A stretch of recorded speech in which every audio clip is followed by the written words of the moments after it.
Viewers, a massive tragedy has hit Gujarat. More than 24 people, including children, were killed after a massive fire broke out at the TRP game zone in Rajkot on Saturday. Fire tenders visited the spot and efforts were made to bring the blaze under control and rescue any trapped individuals.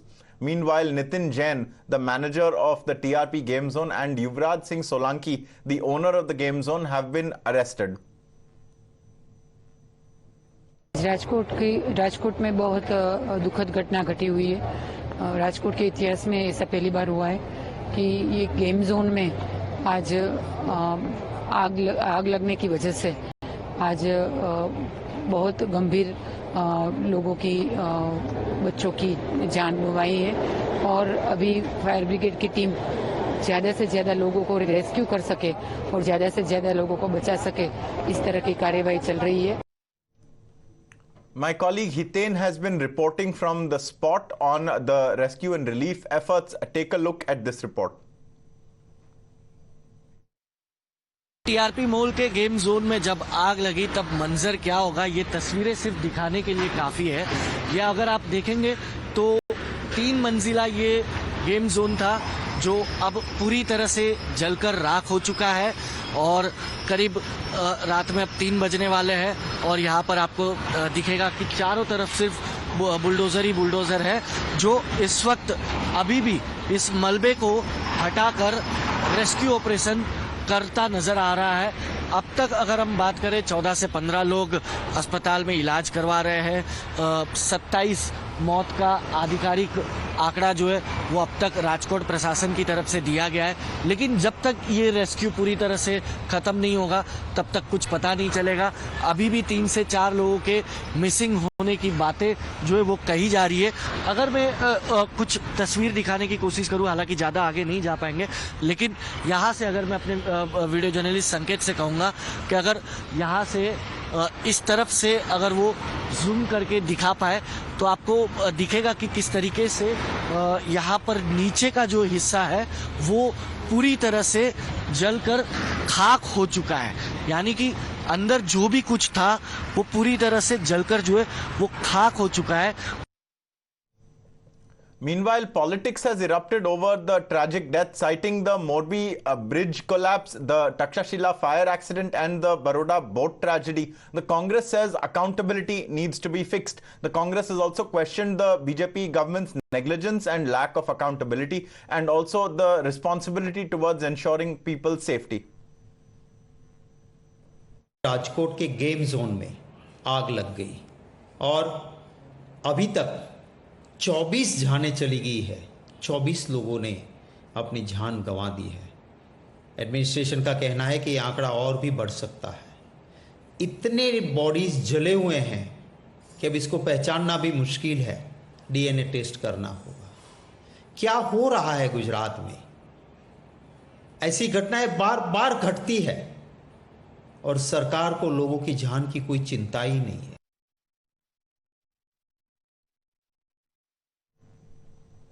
So there are now 28 people who have died in this disaster. The Home Minister of Gujarat, Harsh Sanghvi, has also visited the incident site and is in Rajkot.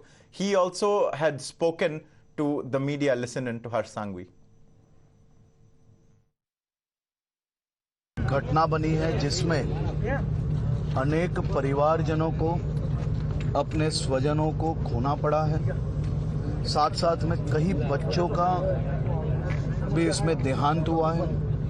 मुख्यमंत्री जी के निर्देश से मैं आज राजकोट आया हूं।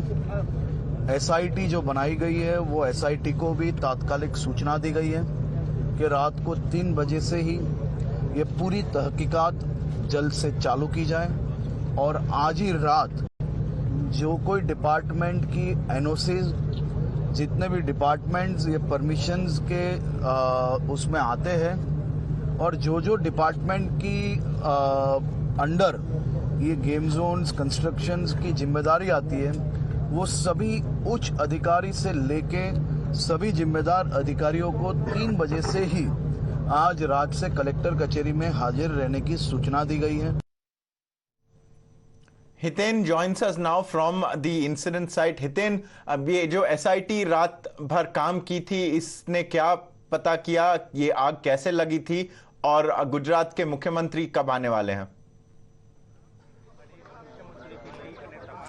अब बिल्कुल देखिए, सीधी तस्वीर आपको मैं दिखाऊंगा कि यहाँ पर आप देख सकते हैं कि पुलिस ने पूरा एरिया जो है कॉर्डन ऑफ कर लिया है और राइट हैंड पे आपको सीएम सिक्योरिटी भी नजर आ रही होगी।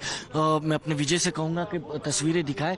हालांकि कुछ ही देर में 7:20 around 7:20 7:25 chief minister of Gujarat Bhupendra Patel वो यहाँ पर पहुंचेंगे और उसके बाद हर्ष संघवी और SIT टीम और जितने भी अधिकारी यहाँ पर रात भर डटे रहे थे जांच में, उन सभी से वो यहाँ के रिपोर्ट लेंगे और उसके बाद हो सकता है कि हर्ष संघवी की तरफ से एक फाइनल रिपोर्ट जो है वो पेश की जाए। हालांकि हर्ष संघवी का कहना है कि अभी कुछ खुलकर कह नहीं सकते कि आग लगी क्यों नहीं, क्योंकि SIT देर रात पहुंची थी, करीब 1:30 से 2 बजे के करीब SIT जो है वो यहाँ पर पहुंची थी और उसके बाद उन्होंने यहाँ पर अपने सैंपल्स वगैरह कलेक्ट किए जो FSL को अब भेजे गए। जब तक FSL की रिपोर्ट नहीं आती है तब तक SIT भी कुछ कह नहीं पाएगी।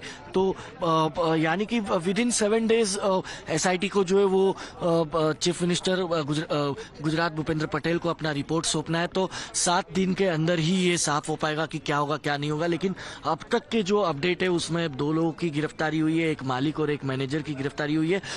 जो युवराज सिंह सोलंकी है उसके साथ जो और 3 पार्टनर्स है वो 3 अब तक फरार चल रहे हैं, जिनकी छानबीन और खोज जो है वो राजकोट पुलिस की तरफ से की जा रही है। हालांकि राजकोट तालुका पुलिस का एरिया लगेगा, लेकिन एक तस्वीर अगर मैं आपको दिखाना चाहूँ तो ये देखिए, आपको एक रेड पाइप यहाँ पर सामने की तरफ दिख रहा होगा।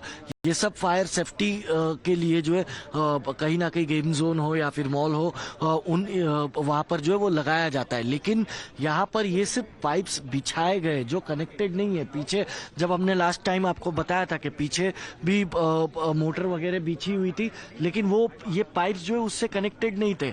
यानी कि फायर सेफ्टी के नॉर्म्स का पूरी तरह से इग्नोर कर दिया गया था। जो NOC लेनी होती है म्युनिसिपल कॉर्पोरेशन से फायर सेफ्टी की, वो NOC तक ली नहीं गई थी। बताया जा रहा है कि NOC के लिए अप्लाई तक नहीं किया गया था।